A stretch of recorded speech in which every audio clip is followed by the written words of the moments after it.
Manag-awit kita samtang magapanaw ngadto sa atong puloy-anan.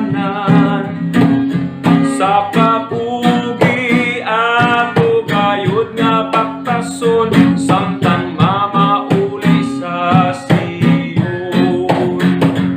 Haduol na lang, haduol na lang ang atong balaktason,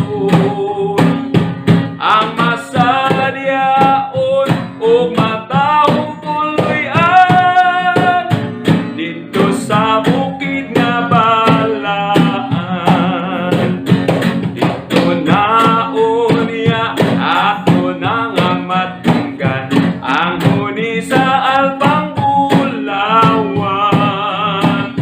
Kauban ni Jesus sa atong manlalaban hangtod na sa way katapusan.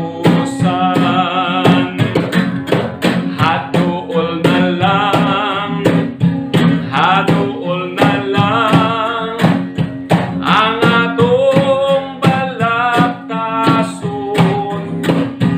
ang masadyaon ug matahong puloy-an dito sa bukid nga balaan. Haduol na lang, haduol na lang ang atong balaktason, ang masadyaon ug matahong puloy-an dito sa bukid nga balaan.